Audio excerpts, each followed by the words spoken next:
ದಲ್ಲಿ ಅಶ್ವಪತಿ ಎಂಬ ರಾಜನಿದ್ದರು. ಅವರಿಗೆ ಮಕ್ಕಳಿರಲಿಲ್ಲ ಮತ್ತು ಇದರಿಂದ ಅವರು ತುಂಬಾ ಚಿಂತಿತರಾಗಿದ್ದರು.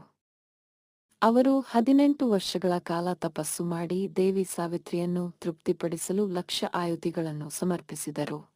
ಒಂದು ದಿನ ದೇವಿ ಸಾವಿತ್ರಿ ಪ್ರತ್ಯಕ್ಷವಾಗಿ, ರಾಜನೇ, ನಿನ್ನ ಭಕ್ತಿಯಿಂದ ನಾನು ತೃಪ್ತರಾಗಿದ್ದೇನೆ. ಒಂದು ವರವನ್ನು ಕೇಳು ಎಂದರು. ಹೇ ದೇವಿ, ನನಗೆ ಅನೇಕ ಮಕ್ಕಳ ವರವನ್ನು ನೀಡಿರಿ.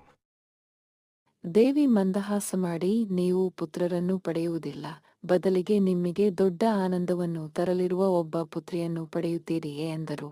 ಕ್ಯಾಲಾಯದ ನಂತರ ರಾಜನ ಮೊದಲ ರಾಣಿ ಮಾಳವ ರಾಜ್ಯದ ರಾಜ್ಕುಮಾರಿ ಗರ್ಭಿಣಿಯಾದರು ಮತ್ತು ಸುಂದರವಾದ ಹೆಣ್ಣು ಮಗು ಜನಿಸಿದರು. ರಾಜನು ಆಕೆಯ ಹೆಸರನ್ನು ದೇವಿಯ ಗೌರವಾರ್ಥವಾಗಿ ಸಾವಿತ್ರಿ ಎಂದು ನಾಮಕರಣ ಮಾಡಿದರು. ಸಾವಿತ್ರಿ ಬೆಳೆದಾಗ ಅತಿ ಸುಂದರ ಮತ್ತು ಬುದ್ಧಿವಂತ